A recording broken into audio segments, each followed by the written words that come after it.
నమస్తే, నేను మీ హరిని, న్యూమరాలజిస్ట్ అండ్ హ్యాపీనెస్ కోచ్. ఈ రోజుల్లో చాలామందికి డబ్బుని ఈజీగా అట్రాక్ట్ చేయాలి, దానికి సంబంధించిన సాధనాలు ఏమైనా ఉన్నాయా అని అడుగుతున్నారు. మనకి ఈ మనీని ఈజీగా అట్రాక్ట్ చేసుకోవటానికి మనకి అనేక రకాలైన మార్గాలు ఉన్నాయి. ఇంతకుముందు మనం చెప్పుకున్నట్టు గత ఎపిసోడ్లో వ్యాలెట్ గురించి చెప్పుకున్నాము. అదేవిధంగా మన మనీని అట్రాక్ట్ చేయడానికి ఎన్నో పాజిటివ్ ఎనర్జీస్ మనకి ఈ యూనివర్స్ మనకి ఇచ్చింది. ఏంజల్స్ ద్వారా, అంటే మన పక్షి ఈకలు కావచ్చు, 111, 222, 333 అనే ఏంజల్స్ నెంబర్స్ ద్వారా కానీ, కొన్ని సంకేతాల ద్వారా కానీ మనం మనీ అట్రాక్షన్ సంబంధించి కొన్ని చాలా చెప్పుకున్నాం గత ఎపిసోడ్స్లో. ఈరోజు మనం చెప్పుకోపోయేది క్రిస్టల్స్ గురించి చెప్పుకుంటున్నాం. ఆ క్రిస్టల్స్ అనేవి మనకి ఒక ఎనర్జీ. మనకి చూడండి, మనం ఏదైనా ఒక వెనకటి కాలంలో మనం ఏదైనా టెంపుల్కి వెళ్ళినా, ఎక్కడికైనా వెళ్ళినా, మనం పూజ చేస్తున్నా కూడా పాదరస లింగాలకి కానీ, పాదరక అంటే స్ఫటికకి చాలా ప్రాముఖ్యత ఉంటుంది. ఆ స్ఫటికని మనం ఎంతగా ఉపయోగిస్తే ఆ స్ఫటిక ద్వారా మనకి అంత ఎనర్జీ అనేది వస్తుంది. దాంట్లో పాజిటివ్ ఎనర్జీ చాలా హైలో ఉంటుంది. దీని ద్వారా మనం అనుకున్నది కోరిక ఏదైనా, కొన్ని టెంపుల్స్లో కొన్ని శక్తి క్షేత్రాల్లో కూడా స్ఫటిక లింగాలకి చాలా ప్రాముఖ్యత ఉంది. అక్కడికి వెళ్ళి కూడా మనం ఏదైనా కోరిక అనుకుంటే ఈజీగా నెరవేరుతుంది అనేవి చాలా ప్రాశస్త్యంలో ఉన్నాయి. అలాగే మనకు వచ్చేసి దీన్ని సిట్రస్ అంటే సమృద్ధి పిరమిడ్ అంటారు. ఈ సమృద్ధి పిరమిడ్ని మనం ఉపయోగించుకోవడం వల్ల దీనికి మనకు కావాల్సిన మనీ అనేది మనం ఈజీగా అట్రాక్ట్ చేయగలుగుతాం. అంటే ఎంతోమందికి డబ్బుని బాగా అట్రాక్ట్ చేయాలి, డబ్బుని తొందరగా సంపాదించుకోవాలి, మన జీవన విధానంలో ఈ ఉన్న ఫాస్ట్ లివింగ్లో చాలన జీతంలో కంటే కూడా మనకి రెగ్యులర్ సరిపోయే డబ్బుని మనం అట్రాక్ట్ చేయాలని చాలామందికి ఉంటుంది. కానీ కొంతమంది 1% పీపుల్ మాత్రమే దాన్ని గెయిన్ చేయగలుగుతారు. మిగతా వాళ్ళందరూ ఏంటంటే ఎంతో కష్టపడతారు, కానీ ఆ కష్టానికి తగ్గ ఫలితం మాత్రం దాన్ని పొందలేకపోతూ ఉంటారు. అలాంటప్పుడు ఇలాంటి ఎనర్జీస్ని మనం ఉపయోగించుకోవడం వల్ల మనకి చాలా తొందరగా మనీని అట్రాక్ట్ చేసుకునే అవకాశం మనం కలిగి ఉంటాం. ఈ మనీని అట్రాక్ట్ చేసుకోవటానికి ఈ సమృద్ధి పిరమిడ్ అనేది మనకు చాలా బాగా ఉపయోగపడుతుంది. దీంట్లో మీకు లైవ్ ఎగ్జాంపుల్ ఒకటి చెప్తాను. నేను ఏదైనా సరే చేసినప్పుడు నేను చేసిందే మీకు చెప్తాను. నేను ఏదైతే చేశానో దాన్ని త్రికరణ ఫాలో అయ్యానో దాని బెనిఫిట్ పొందినప్పుడు మాత్రమే నేను దాన్ని మీకు చెప్తాను. ఎందుకు అంటే నేను కూడా మీలాంటి ఒకప్పుడు వ్యూవర్నే. ఇలాంటి ఎన్నో చూసి నా లైఫ్లో వస్తాయా రావా అని ఎక్కడ అనుమానం లేకుండా ప్రతిదీ ఇంప్లిమెంట్ చేశాను. ఇంప్లిమెంట్ చేసినప్పుడు ప్రతిదీని కూడా నేను ఈజీగా గెయిన్ చేయగలిగాను. అంటే ఇక్కడంతా ఏంటిది, మన బిలీఫ్ సిస్టమ్ మీద ఉంది. ఇది పెట్టుకోగానే వచ్చేస్తుందా అంటే ఆ థాట్ మనమే ఇస్తున్నాం. ఏదైనా సరే మనం పాజిటివ్ థాట్ని మనం ఇవ్వగలిగినప్పుడు ఆ పాజిటివ్ అనేది, ఆ నమ్మకం అనేది మనకు బాగా ఉపయోగపడుతుంది.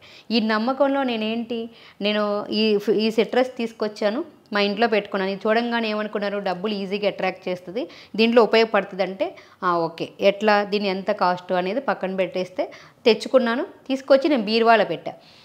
నా మ్యారేజ్ అయ్యి 20 సంవత్సరాలు అవుతుంది. 20 సంవత్సరాల్లో నేను ఎప్పుడు కూడా బీరువాలో ఎప్పుడు అమౌంట్ని కానీ దేన్ని కానీ నేను స్టోర్ చేయలేదు. కానీ ఈ పిరమిడ్ పెట్టిన నెక్స్ట్ డేనే నేను అందులో 5 lakhs అమౌంట్ పెట్టాను.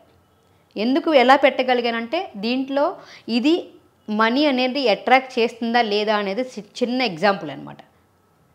అంటే ఒక్క రోజులో ఎప్పుడైనా సరే, ఒక రోజు కాకపోతే ఒక రోజు ఎప్పుడైనా మనం మనీ పెట్టగలుగుతున్నాము చేస్తున్నామంటే దానికి పెద్ద లెక్కలో లేదు. అంటే ఏ రోజులో కూడా ఎప్పుడు వచ్చినా కూడా ఏ నెలకి ఎప్పుడు కావాలో అప్పుడు జీతం సరిపోద్ది, దాన్ని మనం చేస్తాం. ఎప్పుడు కూడా ఒక రోజు నిల్వ చేయటం కానీ దాన్ని కానీ పెట్టడం కానీ చేయనప్పుడు అన్ఎక్స్పెక్టెడ్గా ఇవాళ పెట్టంగానే రేపు వచ్చింది దాంట్లో 5 lakhs అమౌంట్ మనం పెట్టగలిగాము అంటే మనీని అట్రాక్ట్ చేస్తుందంటే ఇది ఒక సింబల్. అంటే ఇది పెట్టుకోగా వచ్చేస్తుంది అంటే అది మీ యొక్క ఆలోచన మీద ఆధారపడి ఉంటుంది. మీకు నమ్మకం ఉన్న వాళ్ళే తెప్పించుకోండి. దీనికి కావాలంటే కూడా కింద స్క్రోల్ అవుతున్న కాంటాక్ట్ నెంబర్ కాంటాక్ట్ చేస్తే దాంట్లో మీకు కావాల్సిన డీటెయిల్స్ కూడా చెప్తాము. ఈ పిరమిడ్లో చూడండి, దీంట్లో అన్నీ కూడా ఇంతకుముందు కూడా నేను గత ఎపిసోడ్లో చెప్పుకున్నప్పుడు ఎల్లో అంటే గురువు, ఆ గురువు యొక్క సమృద్ధి దీంట్లో బాగా ఉంటుంది. దీంట్లో సిట్రస్కి సంపదకు కావాల్సిన క్రిస్టల్స్ అన్నీ కూడా దీంట్లో బాగా ఉంటాయి. దీంట్లో చూడండి జీబో సింబల్స్ ఉన్నాయి దీని మీద. దీన్ని మనీ అట్రాక్ట్ చేసే సింబల్ అంటారు. ఇది బాగా మనకి మనీని ఎక్కడ కావాలన్నా కూడా ఈ సింబల్స్ అన్నిటికీ చాలా ప్రాముఖ్యత ఉంది. అదేవిధంగా దీంట్లో సూర్యుడి యొక్క గుర్తు, మనం ఏది చేయాలన్నా కూడా సూర్య అనుగ్రహం ఉంటేనే మనం బాగా మనీని అట్రాక్ట్ చేయగలుగుతాం. అందుకే చాలామంది చూడండి పొద్దున్న లేకగానే సూర్య నమస్కారాలు చేయండి, సూర్యుడికి తర్పణం ఇవ్వండి. సూర్యుడికి కూడా చాలా ఎనర్జీ ఉంది. మనీ రావాలన్నా మనం చేయాలన్నా కూడా మన బాడీలో ఎప్పుడు ఎనర్జీ అనేది పాస్ అవుతా ఉంటే మనకి మనీ అనేది మనకు బాగా అట్రాక్ట్ అవుతుంది. అందుకే చూడండి ఋషులు పాతకాలంలో కూడా ఋషులు ఎప్పుడు కూడా పొద్దున్న లేకగానే ఉదయం సూర్యుడికి తర్పణాలు, అంటే మనకి సూర్యోదయంలో సూర్యాస్తమ సమయంలో 2 చోట్ల సంధ్యా వందనాలు చేస్తారు. ఎందుకు చేస్తారు? సూర్యుడికి ఎక్కువ అర్ఘ్యం ఇవ్వటం వల్ల మనకు కావాల్సిన ఎనర్జీ అనేది మనకు వస్తుంది అని. అలాగే దీంట్లో ఈ పవర్ ఆఫ్ పెండెంట్, ఈ ఎనర్జీ సింబల్స్ వల్ల కూడా మనకి బాగా మనీని అట్రాక్ట్ చేస్తాం. దీని కింద శ్రీచక్రం అనేది ఉంటుంది. శ్రీచక్రానికి మన దాంట్లో ఎంత ప్రాముఖ్యత ఉంది, దాన్ని మనీని అట్రాక్ట్ చేసే దాంట్లో కూడా శ్రీచక్రం చాలా బాగా ప్రాముఖ్యత వహిస్తుంది. ఇది తీసుకొచ్చి ఎక్కడెక్కడ పెట్టుకోవచ్చు, మన బీరువాలో పెట్టుకుంటాం, మనం ఎక్కడైనా సరే మన ఇంట్లో కూడా ఒక దగ్గర ప్లేస్లో పెట్టుకోవచ్చు, మనీ స్టోర్ చేసే ప్లేస్లో పెట్టుకోవచ్చు. మీకు వ్యాలెట్లో కనుక స్పేస్ ఉంటే వ్యాలెట్లో పెట్టుకోవచ్చు. మీరు దీన్ని రోజు పట్టుకుని, దీన్ని చేతిలో పట్టుకుని కూడా మీరు దీన్ని పట్టుకుని మీకు కుబేర మంత్రాన్ని రోజు మీకు మనీ ఎంత కావాలనుకుంటున్నారో చేస్తున్నారో మీ నోట్ని కింద పెట్టుకొని హోపోనోపోనో టెక్నిక్ లాస్ట్ టైం చెప్పాను మీకు, దానికోసం ఒకసారి రిపీట్ చేస్తున్నా. Please forgive me, thank you, I love you, dear money, I am sorry, please forgive me, thank you, I love you అని చెప్పి దాంట్లో పెట్టుకోవచ్చు. లేదా శ్రీ మహాలక్ష్మి మహా అనే మంత్రాన్ని మీరు 108 టైమ్స్ చేయడం వల్ల కూడా మీకు మనీని అట్రాక్ట్ చేయగలుగుతారు. చూశారు కదా, ఇలాంటి మనీ ఎనర్జీని బాగా మనకి ఈ స్ఫటికాల్లో అద్భుతమైన ఎనర్జీ ఉంటుంది. ఈ ఎనర్జీని గ్రాస్పింగ్ చేసుకొని మీరు అనుకున్న మనీని మీరు ఈజీగా అట్రాక్ట్ చేసుకోగలరని ఆశిస్తున్నాను. చూశారు కదా క్రిస్టల్ గురించి. ఇలాంటి క్రిస్టల్స్ అన్నీ కూడా రాబోయే ఎపిసోడ్స్లో మనందరి కోసము మనకి దానికి సంబంధించి ఇలాంటి హ్యాండ్కి వేసుకునే క్రిస్టల్స్ కానీ దీంట్లో నెంబర్ ఆఫ్ ఐటమ్స్ ఉన్నాయి. వీటన్నిటి గురించి మీకు ఒక్కొక్క దాని గురించి వివరంగా చెప్తాము. మీకు ఇలాంటి క్రిస్టల్స్ కావాలంటే కింద స్క్రోల్ అవుతున్న నెంబర్కి కాంటాక్ట్ చేయగలరు. Thank you.